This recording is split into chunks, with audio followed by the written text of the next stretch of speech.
बेटा ये आपकी फ्राइडे वेडनेसडे की वर्कशीट का क्वेश्चन एग्जाम्पल नंबर 3 है। एक वृत्त के परिगत एक चतुर्भुज खींचा गया है, एक वृत्त के चारों तरफ एक चतुर्भुज खींचा गया है और सिद्ध करना है कि AD प्लस BC बराबर है CD प्लस AB के। ठीक है,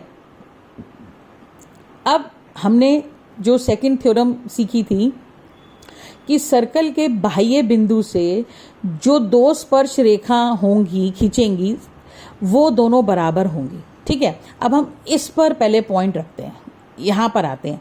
ये वृत्त के बाह्य बिंदु है और इससे दो स्पर्श रेखा खींच रही हैं, कौन कौन सी, AP और AS, ये दोनों बराबर होंगी।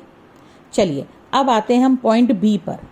बाह्य बिंदु से वृत्त की स्पर्श रेखाएं यहाँ पर कौन सी बन रही है, BP और BQ, ये हमारी बराबर हो गई। अब आइए C पर। C पर कौन सी बिंदु C बाह्य बिंदु है और कौन सी स्पर्श रेखा बन रही है, CR और CQ, ये दोनों भी बराबर होंगी। अब आ जाओ बेटा D पर।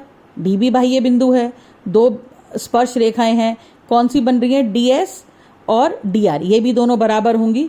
तो यहाँ पे देखिए मेरे पास हो जाएगा AP बराबर AS, BP बराबर BQ, CR बराबर CQ और DR बराबर DS। ठीक है, अब हम इन चारों इक्वेशंस को प्लस कर देंगे तो ये वाली साइड आ जाएगी AP plus BP plus CR plus DR, AP plus BP plus CR plus DR।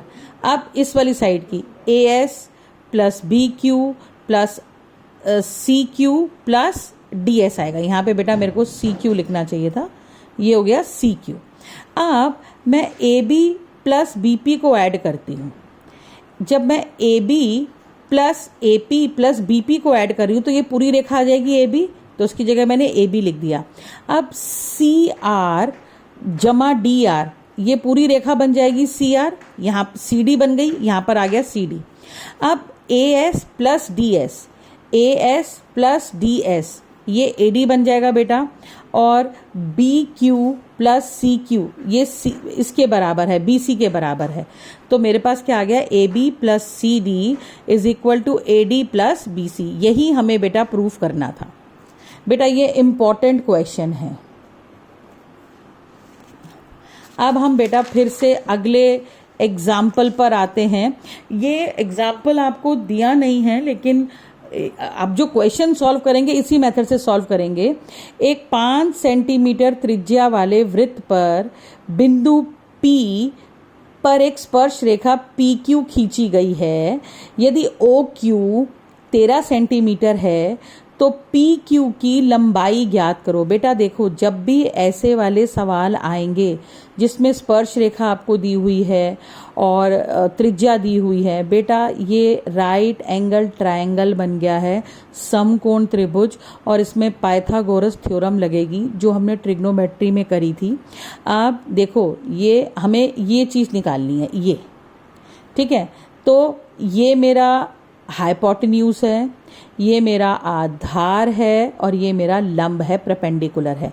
तो मैंने क्या लिखा है, OQ स्क्वायर बराबर है OP square plus PO square. OQ square क्या है, हाइपोटेन्यूज, कर्ण है। OP क्या है, P स्क्वायर है, और OP क्या है मेरा, बेस है, और OQ क्या है मेरा, परपेंडिकुलर है। अब 13 की घात 2 जमा, अब बेटा यहाँ पर आएगा 5, ठीक है, P की घात 2 जमा 5 की घात 2। अब 5 को इधर ले जाएंगे तो ये माइनस का हो जाएगा बेटा। 13 की घात 2 का मतलब बार बार बताती हूँ आपको, 13 गुणा में 13, और 5 की घात 2 का मतलब 5 गुणा में 5। तो ये 169 माइनस 25 आएगा, 144 हो जाएगा, और P बराबर क्या हो जाएगा, √144 जो कि 12 सेंटीमीटर है। यानी P का मान क्या, QR का मान क्या आया, 12 सेंटीमीटर। अब बेटा अगला सवाल देखो, ये भी बहुत आसान है। एक 7 सेंटीमीटर त्रिज्या वाले वृत्त का केंद्र O है और वृत्त पर एक बिंदु P है। यदि वृत्त के केंद्र से गुजरने वाली एक रेखा बिंदु P पर स्पर्श रेखा को बिंदु Q पर इस प्रकार काटती है कि PQ 24 है और OP 7 है, तो हमें OQ का मान निकालना है। फिर से बेटा पाइथागोरस थ्योरम लगेगी। यहाँ पर हमें हाइपोटेन्यूज निकालना है, यानी OQ निकालना है। हमने वैल्यू पुट करी है, 7 की घात 2 का मतलब 49 है और 24 की घात 2 का 576 आएगा। प्लस करेंगे तो ये 625 आएगा। अंडर रूट निकालेंगे OQ का तो ये 25 सेंटीमीटर आ जाएगा।